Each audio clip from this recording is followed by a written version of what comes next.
अस्सलाम वालेकुम, क्या हाल है आप सबकी। उम्मीद करती हूँ आप लोग सब खैरियत से होंगे, मज़े में होंगे इंशाल्लाह। तो चलिए आज का व्लॉग स्टार्ट करते हैं। और जैसा कि आपने देखा होगा कि आज हमने जो गबाला की होटल है उससे जो है वो चेकआउट कर दिया है। तकरीबन 2 डेज़ पूरे हो चुके हैं और अब जो है हमारा इंशाल्लाह आगे का प्लान ये है कि हम बाकू जाएंगे, जो कि 4 आवर की ड्राइव पर है। तो बस ये कुछ लास्ट मिनट्स वाले जो है वो व्यूज़ मैंने कैप्चर किए, क्योंकि बीच में जो रास्ता था वो बहुत ही खूबसूरत और वेदर की वजह से तो वो और हसीन लग रहा था। तो मैंने कहा चलें कुछ व्यूज़ को कैप्चर करूँ, आप लोगों के साथ शेयर करूँ।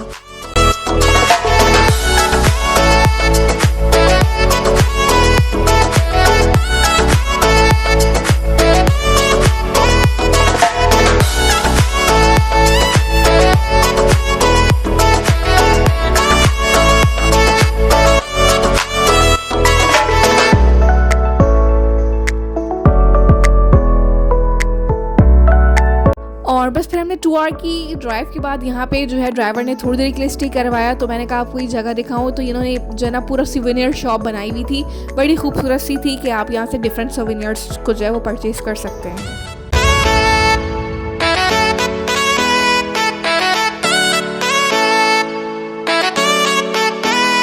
सो finally we are in Baku, welcome to Baku. So इस वक्त जो है वो हम बाकू की जो रोड्स हैं उस पर रवा दवा हैं और हम जा रहे हैं एक और इसकी फेमस डेस्टिनेशन पे। तो चलिए मिलते हैं वहाँ।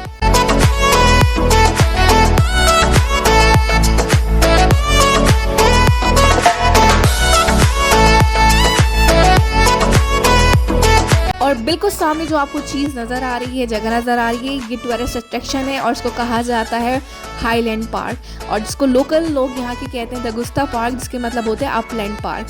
सो यहाँ पर इतनी स्टेयर्स चढ़नी होती हैं और जब आप चढ़ के ऊपर जाएंगे तो वर्थ जो है वो सीइंग व्यूज़ आपको देखने को मिलते हैं, क्योंकि ये टॉप बेस्ट है बाकू के अंदर, जहाँ से आप खड़े होके पूरे बाकू के जो बेहतरीन पॉइंट्स हैं वहाँ को एंजॉय कर सकते हैं। तो अभी बिल्कुल सामने जो है ये मेरे सामने है बाकू फेरस व्हील, और ये वाला जो है ये इन्होंने सिडनी का जो है वो एक तरीके की तरह ओपरा है उस तरह की बिल्डिंग बनाई है, जिसको कहा जाता है बॉलीवुड पार्क कहा जाता है।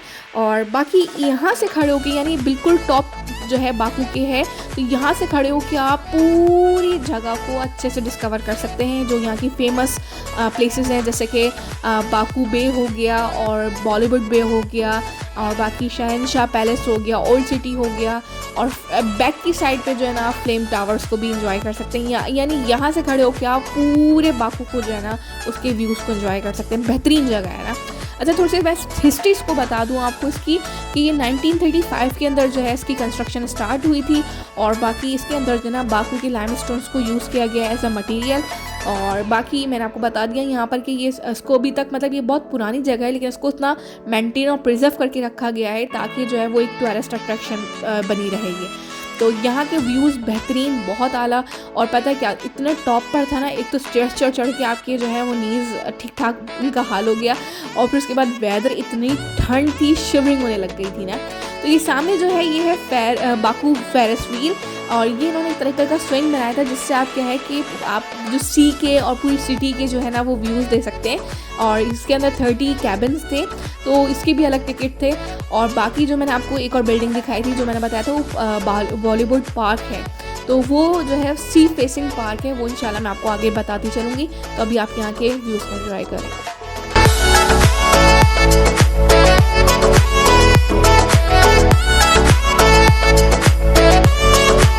और यहाँ पे इन्होंने दिया हुआ था एक रेस्टोरेंट, ताकि ये कि आप ठंडे ठंडे और जब इतने टॉप पे पहुँचेंगे आपको शिवरिंग हो, तो जो है ना वो आप टॉप व्यूज़ के साथ जो है अगर कॉफ़ी चाय इस तरह की कोई चीज़ एंजॉय करना चाहें तो आप वो यहाँ पर जाके कर सकते हैं।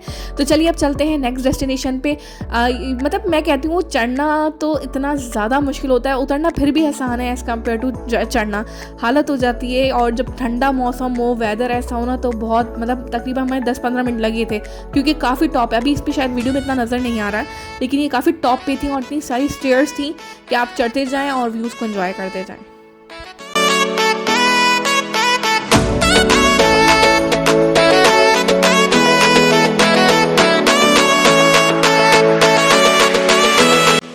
जनाब अब हम जो है वो नीचे आ चुके हैं। पहले मैंने आपको टॉप व्यूज़ दिखाए थे, तो बिल्कुल हम नीचे आ गए। ये सामने जो है ये कहा जाता है बाकू का कारपेट म्यूज़ियम, बहुत फेमस जगह है। और इसके अपोजिट में जो है मैंने आपको जो बिल्डिंग्स दिखाई थी, ये ओपरा वाली बिल्डिंग, तो बेसिकली ये इसको कहा जाता है बॉलीवुड पार्क, और इसके फ्रंट पे बना है बॉलीवुड मॉल, ठीक है। तो अभी हम जाएंगे मॉल के अंदर, और जो बॉलीवुड पार्क है वो पूरा सी फेसिंग, कैस्पियन सी जो है उसकी सी फेसिंग है। और ये सामने जो है आपको मैंने बताया था ऑलरेडी बाकू फेरिस व्हील है।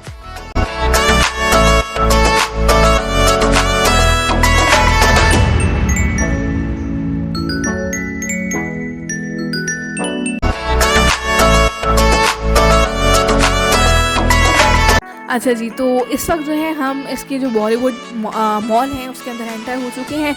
तो मॉल इज़ लाइक सेम, मैं कहती हूँ दुबई जैसे मॉल मेरे ख्याल से इतने ख़ास मुझे तो कहीं नहीं देखने को मिलते, या अब हम यूज़ टू हो गए ये कह लें। लेकिन क्योंकि मॉल जो है वो सेम ही होते हैं, कोई उसमें चेंजेस नहीं होती। सो बस हमने जो है वो सिर्फ रैंडमली एक दो जगह, मुझे असल में 2-3 चीज़ें चेक करनी थी, तो उस वजह से हम मॉल भी आए थे। और बस हमारा प्लान ये था कि हम यहाँ पे ज़्यादा टाइम वेस्ट नहीं करेंगे अपना, और बस ये है कि 2-3 जो शॉप्स हमें देखनी है वो हम देखकर उसके बाद जो है अब दूसरी डेस्टिनेशन पर जाएंगे।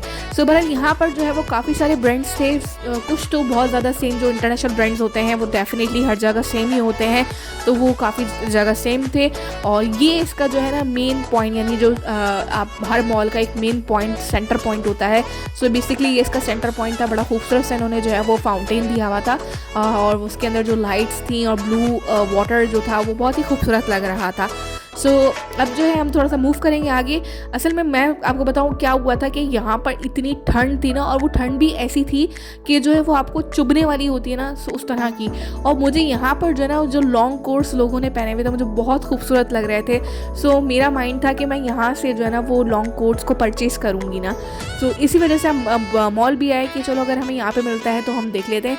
तो सामने ही मुझे एक शॉप नज़र आई, तो यहाँ पर बड़े खूबसूरत से ना ये कोट्स लगे हुए थे, तो मेरा बड़ा दिल आ रहा था। तो मैंने कहा चले एक दफ़ा जो है चक्कर भी मार लेते हैं, क्योंकि मुझे इस तरह के कोट बहुत, ट्रेंच कोट जो है वो मुझे बहुत पसंद आते हैं। सो मेरी कोशिश ये होती है कि अगर मुझे कोई अच्छी जगह मिले तो मैं उसको परचेज़ कर लूँ। लेकिन जब मैंने इनके प्राइसेस देखे ना, इतने ज़्यादा हाई थे कि मैं आपको बता नहीं सकती, क्योंकि ऑलरेडी आपकी करेंसी जब चेंज हो जाती है तो आपको आइडिया हो जाता है कि करेंसी में कितना फ़र्क आ रहा है। तो जब मैंने अपने इसको दरहम के अंदर कन्वर्ट किया तो काफ़ी अच्छा खासा अमाउंट था। तो बहरहाल हस्बैंड तो मेरे पीछे पड़े थे कि तुम ले लो, लेकिन हम फीमेल्स में ना एक होता है कि यार नहीं, थोड़ा सा मतलब इस तरह हो कि हम थोड़ी सेविंग भी कर लें, हमारे शौक भी पूरा हो जाए और सेविंग भी हो जाए। तो मैंने अपने हस्बैंड से कहा कि यार ये चीज़ें जो है ना ये इतने मोटे हैं कि दुबई में तो गर्मी में कहाँ सर्दी होती है, कोई सर्दी नहीं होती है।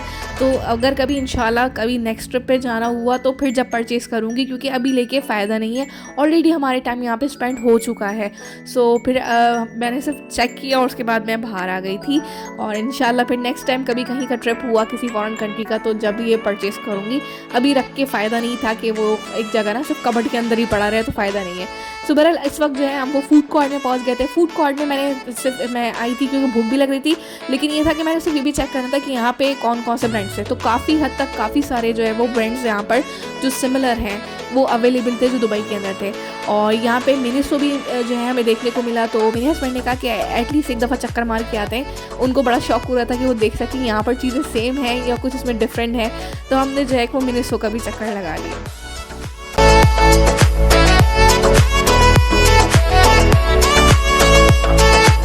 सो बहरहाल यहाँ पे ऑलमोस्ट ज़्यादातर चीज़ें सेम थी और बस हम यहाँ से फटाफट निकल गए थे, ज़्यादा टाइम नहीं वेस्ट किया और अब बस हम नीचे आ गए। अच्छा, यहाँ की बात एक चीज़ ये बड़ी अच्छी थी कि यहाँ पे सब चीज़ें जो है ना 3-4 पॉइंट्स डिस्कवर करने के लिए बहुत आसान थे, वॉकिंग डिस्टेंस पे थे। जैसे कि आप मॉल से बाहर निकलेंगे, बैक साइड पे आपको मिलेगा बाकू फेरिस व्हील और अपोजिट में मिलेगा कारपेट म्यूजियम, और कारपेट म्यूजियम के अपोजिट में मिलेगा आपको बाकू बॉलीवुड नेशनल पार्क। ठीक है, सो इस वक्त जो है हम पहुँच गए हैं बॉलीवुड नेशनल पार्क, जिसको कहा जाता है नेशनल सी साइड पार्क। और ये जो है second largest sea facing park है पेरिस के बाद। सबसे पहला जो है वो पेरिस के अंदर और सेकंड ये वाला है। और ये जो है ना 1909 के अंदर जो एस्टैब्लिश हुआ था यहाँ पर जो है ना आप बेहतरीन जो है वो कैस्पियन कॉस्ट के जो है ना वो व्यूज़ को एंजॉय कर सकते हैं, बोटिंग वगैरह भी कर सकते हैं। ये इतना खूबसूरत और इतना बड़ा था ना कि मैं आपको बता नहीं सकती। और मज़े की बात ये थी कि यहाँ पर आकर ना मुझे कुछ जो है ना वो इस्तांबुल और टर्किश वाइब्स जो है ना फ़ील हो रही थी, क्योंकि मोस्ट ऑफ अगर आपने कभी उनके ड्रामे वगैरह देखेंगे तो वहाँ पर इस तरह की ना वो बहुत अच्छी व्यूज़ दिखाते हैं। बहरहाल इसके अपोजिट में जो है ना वो कारपेट म्यूज़ियम है हमारे, और बस ये था कि उस वक्त जो है ना कारपेट म्यूज़ियम ओपन नहीं हुआ था तो हम अनफॉर्चुनेटली इसके अंदर नहीं जा सके। कारपेट म्यूज़ियम के अंदर जो है उन्होंने जो है ना वो 3 फ्लोर्स पे जो है वो अवेलेबल है, और उसका शायद 10 अज़रबैजानी मनात की जो है ना वो कॉस्ट थी म्यूज़ियम के। लेकिन उसके टाइम जो है वो थोड़े से डिफरेंट थे, तो इस वजह से हमें उस वक्त ओपन नहीं हुआ था और हमारे पास इतना टाइम नहीं था कि हम ज़्यादा स्टे करें। तो कारपेट म्यूज़ियम में वही सारी चीज़ें, यानी उन्होंने हिस्ट्री से लेके न्यू एरा तक के जो टेक्निक्स हैं और उसकी जो ट्रेडिशंस हैं उसको डिस्प्ले किया हुआ था। सो बहरहाल आज का जो है ना वो व्यू के साथ यहीं पे मैं अपना वीलॉग भी स्टॉप करूँगी, और इंशाल्लाह जो है वो कंटिन्यू करेंगे नेक्स्ट वीलॉग के अंदर। होपफुली कि आज की वीडियो आपने एंजॉय की होगी। मुझे प्लीज़ कमेंट करके ज़रूर बताइएगा आज का वीलॉग आपको कैसा लगा। इंशाल्लाह जल्दी मिलते हैं कुछ और नई जगहों पर बाकू की। अपना रखिएगा बहुत सारा ख्याल। अल्लाह हाफ़िज़।